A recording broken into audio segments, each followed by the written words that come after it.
नमस्कार, मैं प्रियंका शर्मा आप सभी का एक बार फिर से स्वागत करती हूँ अपने YouTube चैनल तपस्या योग पे।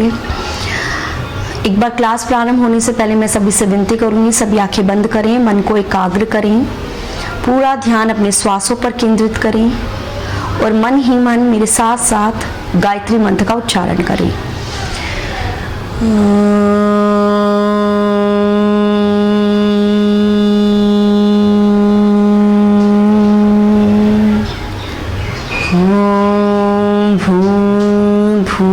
स्वाहा तत्सवितुर्वरेण्यं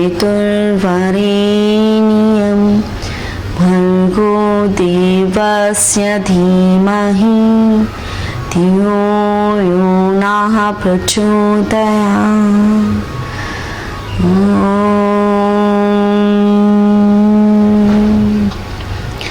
शांति शांति शांति।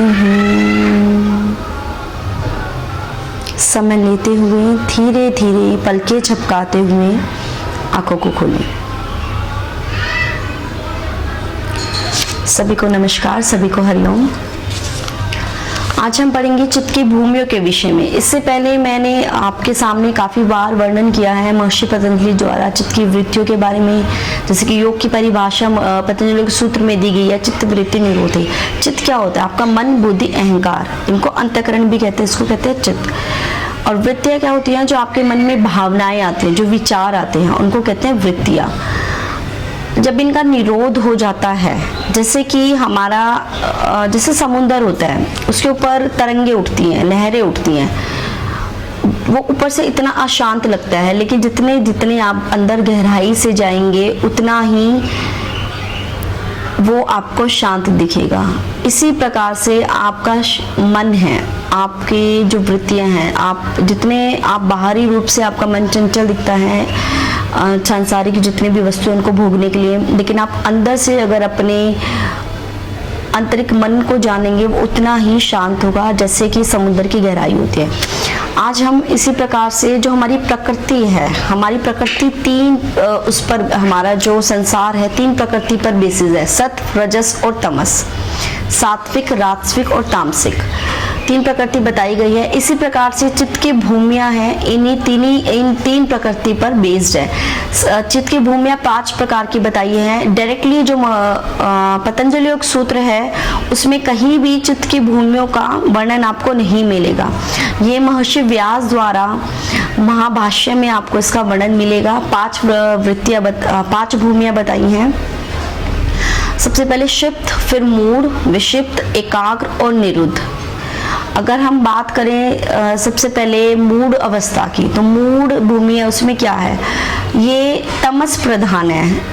इसमें प्रकृति तो आपको तीनों मिलेगी, जैसे आप में कोई गुण है, वो प्रधान कौन सा होगा?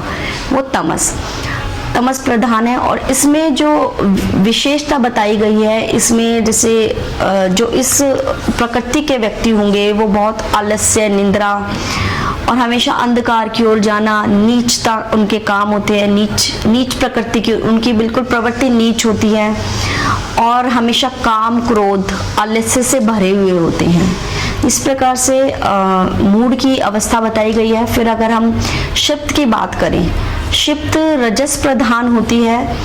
इसमें व्यक्ति सांसारिक जितने भी वस्तु हैं उनको भोगना चाहता है, मन में बहुत ज़्यादा चंचलता रहती है, धर्म और ऐश्वर्य के काम करता है, धर्म के कार्यों में लगा रहता है। इस प्रकार की इसकी विशेषता बताई गई है। फिर अगर हम विक्षिप्त की बात करें तो ये सत्व प्रधान बताई गई है, सत्व प्रधान बताई गई है। इसमें भी व्यक्ति सुख भोगता है, हमेशा प्रसन्न रहता है, पूर्ण ज्ञान, हमेशा ज्ञानपूर्ण व्यक्ति होते हैं इसमें, और दूसरों को क्षमा, दान और निस्वार्थ भावना से कोई कर्म करें, वो इस अवस्था में आते हैं। और इसमें जो बाहरी विषयों का इन पर कोई भी प्रभाव नहीं होता। फिर अगर हम बात करें एकाग्र भूमि की, एकाग्र भी सत्व गुण है, सत्व प्रधान है।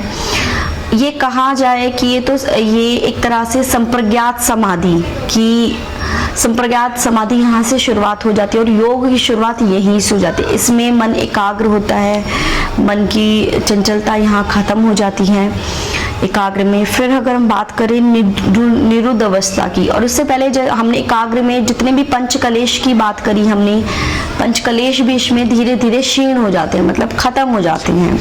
अविद्या, अस्मिता, राग, द्वेष, अभिनिवेश।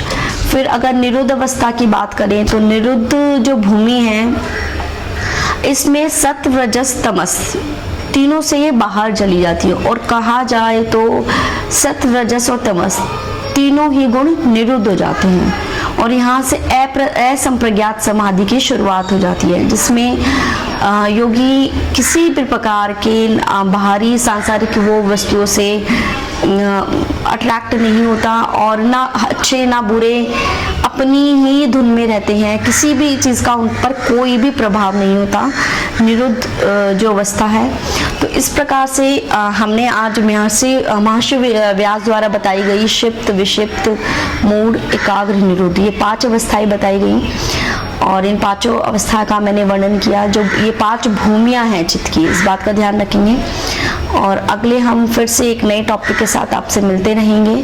और प्लीज़ मेरी वीडियोस को शेयर करें, आपको पसंद आई तो लाइक करें, नहीं पसंद आई तो अनलाइक भी करें। धन्यवाद।